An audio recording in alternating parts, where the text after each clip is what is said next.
Good evening and welcome to Let's Talk. My name is BJ. I'm your host for this show, and today's topic is going to be Bangkok, Thailand. So, back in October 2018, I took a business trip to Bangkok, Thailand, and it was a very interesting trip. The flight from Philadelphia to Doha, Qatar, which was my first stop, was about 12 and a half hours. And then once I got to Doha, Qatar, I relaxed in the business class lounge in Doha, which is absolutely amazing. I don't think we have anything in the United States even remotely close, not even the Amex Platinum lounges, which I have membership to. So I'm there.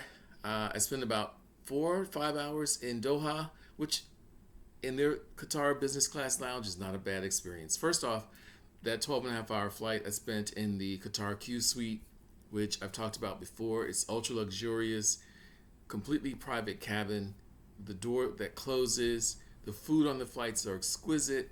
If you drink, they have every kind of drink, alcoholic or non-alcoholic, that you could possibly think of, and it's all included in the flight. Of course, the clients paid for this, so I didn't have to worry about anything. So then I got to Doha, like I said, in Qatar in the lounge at Qatar Airways Business Class Lounge. I spent about 4 or 5 hours there. I took a shower because they have beautiful shower facilities. I then was given a semi-private room where I had a huge sectional sofa and a big TV. I laid in there for a couple of hours, and then I got up and I went upstairs to their main dining room in the business class lounge where they have all kinds of foods, including Middle Eastern, Asian, and Western U.S. style foods as well. So I went there, had a nice meal, and then I got my luggage, went down to the terminal, and boarded the flight from Doha, Qatar to Bangkok, Thailand. Now that flight, I believe, was another 6 hours plus from Doha to Bangkok, Thailand. So we arrived at Bangkok. The client had a private car pick me up, and then they drove me down to the hotel. Checked in the hotel and went to my room. The hotel was just okay. It looked great in the pictures on the website that the client had sent, but once I got there, I was like, oh.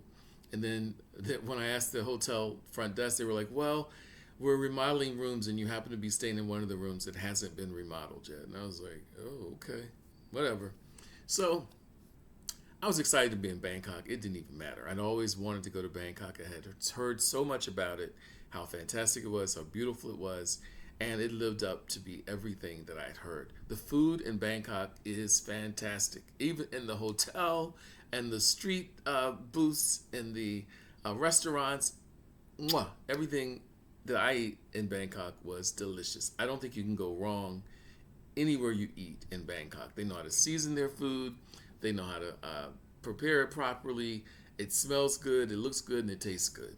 And they have these market streets. You can go down these long market streets, and it's just rows and rows of restaurants and street vendors.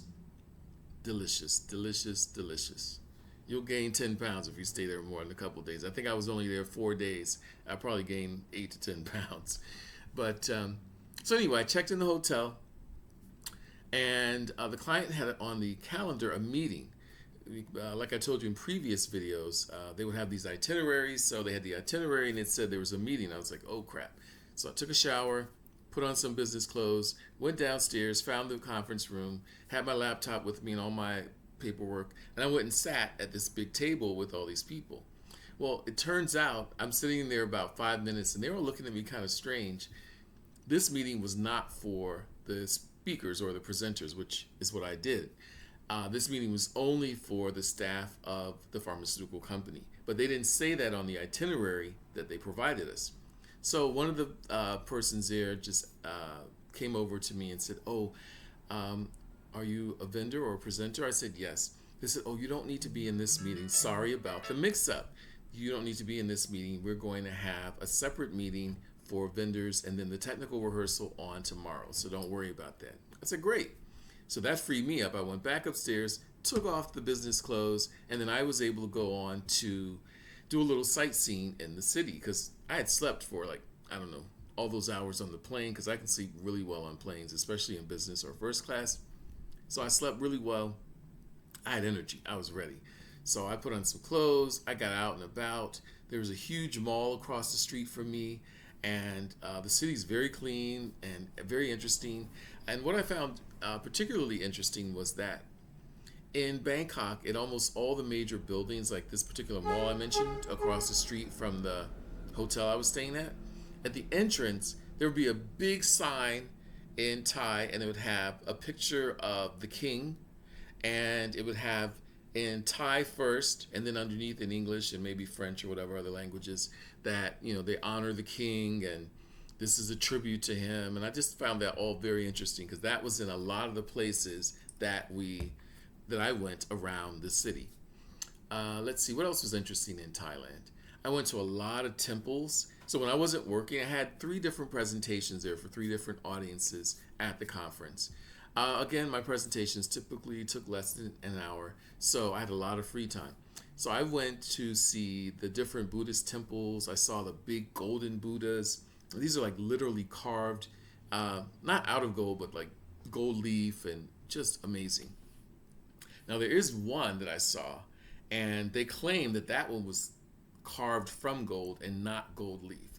I don't know how true that is, but that's what they said. At the temple, they had a whole storyline and presentation about the history of it.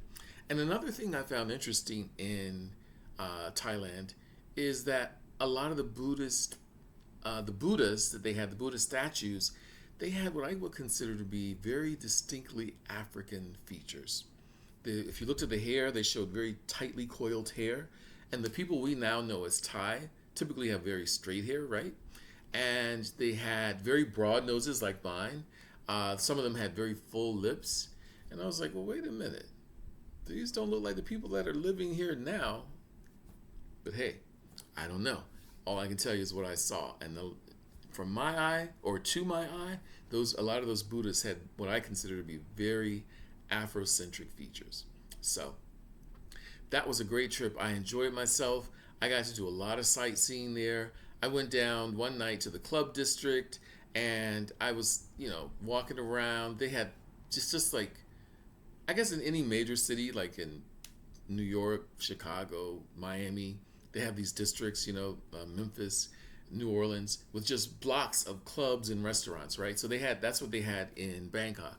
So I'm walking around, and you walk by, and every club or restaurant has a greeter or host or hostess, trying to get you to come in and patronize their business.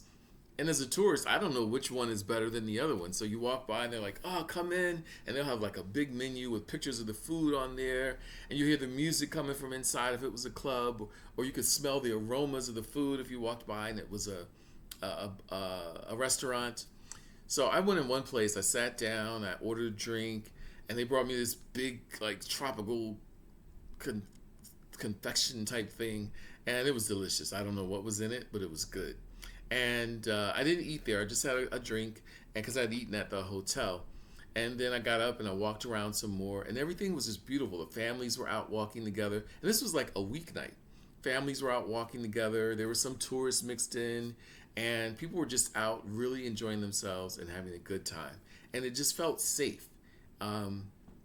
It's always interesting to me when I leave the United States, and this may not, this may strike some people the wrong way, but I always feel really safe in most places once I leave the U.S. I love living here in the U.S. I'm an American citizen. My parents are American citizens. My grandparents and my great-grandparents are American citizens. So I love my country. But we here have to live with a different kind of alertness that some people in other countries just don't even think about. They move about freely. I'm not saying there's no crime, because I'm sure there is, right? But in my experience, and I will say this as well, one thing I really learned about, because on my work team, we did have some women on the team, and I really began to understand male privilege, right? So I moved through the world as a 6'2", 200 plus pound man, and that gives me certain privileges when I walk in a room, when I walk down a street, etc., that my female colleagues didn't always have. So I really began to understand what male privilege was, especially in regards to international travel. So Yeah, I enjoyed myself there. I had a great time. I didn't get to go to the beach districts because those were a little farther away from the city. I plan on going back one day and spending a couple weeks in the beaches of Thailand because I heard they're beautiful. But my time in Bangkok was absolutely gorgeous. I wouldn't trade it for anything. And I hope that one day you all get a chance to go to Bangkok, Thailand, and really dive in and enjoy yourselves. Enjoy the food. You're going to love the food. Enjoy the beautiful Buddhist temples and the mountains and the people. Everyone's so friendly and hospitable and warm. It's a great place. Oh, I'll tell you one thing that I didn't know until I got back home. So when you go into a lot of these countries, right, they stamp your passport, or sometimes you have to get a visa and they have to stamp the visa. Well, on the visa for Thailand, it distinctly said that bringing any narcotics, illegal narcotics into their country was punishable by death. So if you're a person that indulges in anything like that, don't take it into Thailand. You could be up for death. So yeah, drink all you want when you get there because they sell every kind of alcohol, but don't bring anything there. And I wouldn't even buy anything there once you got there, okay? But it's a great place. You're going to have a great time. I highly recommend traveling to Bangkok, Thailand. So thanks again for watching this evening, folks. We're at 11 minutes, so I'm going to cut it off. I don't like to go too long. I hope you're enjoying this travel series. I'm going to be talking more about my Asia travels, my European travels, my South America travels, my trips to South Africa. I can't wait to tell you about South Africa. Fantastic. Yeah, and then my trips to Canada. So I'm looking forward to talking about all those with you. If you have topics or things you want me to talk about, let me know in the comments. Until then, like, comment, share, and subscribe. And I look forward to seeing you all in the next video. My motto is, self-care is critical and must be ongoing. Peace.